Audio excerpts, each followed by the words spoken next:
You come here, ass fuck.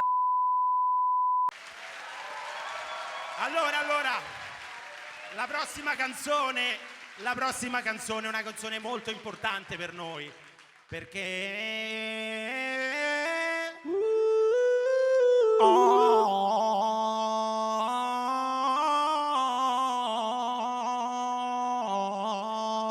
che cosa è questa cosa? Posso andare avanti fino a domani.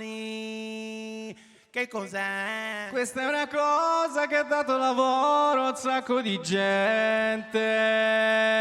Sei un boomer. Sì.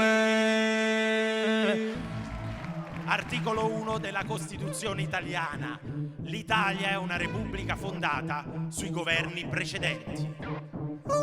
Se guardo in giro sono tutti delinquenti. È tutta colpa dei governi precedenti. E gli ospedali sono sporchi e fatiscenti. È tutta colpa dei governi precedenti. Il terremoto ha provocato danni ingenti. È tutta colpa dei governi precedenti. Eppure l'IVA mi è salito sopra il 20. È tutta colpa dei governi precedenti. Se la cicoria ti finisce in mezzo ai denti. È tutta colpa dei governi precedenti. Ai grassi saturi bisogna stare attenti. È tutta colpa dei governi precedenti. Ho litigato con amici e con parenti. Quanti prodotti sono sempre più scadenti. È tutta colpa dei cinesi. No. Dei giapponesi. Ma dai, dell'Europa. Delle femmine, degli omosessuali, ma perché non se ne tornano al loro paese? Gli omosessuali.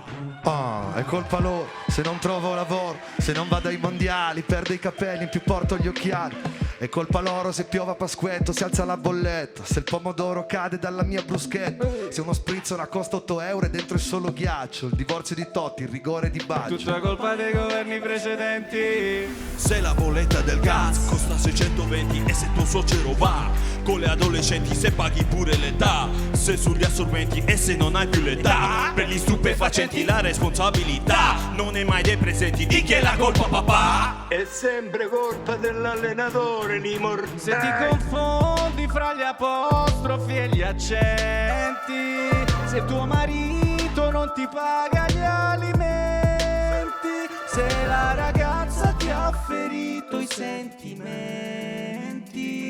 È tutta colpa di Giampiero. Chi è Giampiero mo? È un amico mio. Era. Willy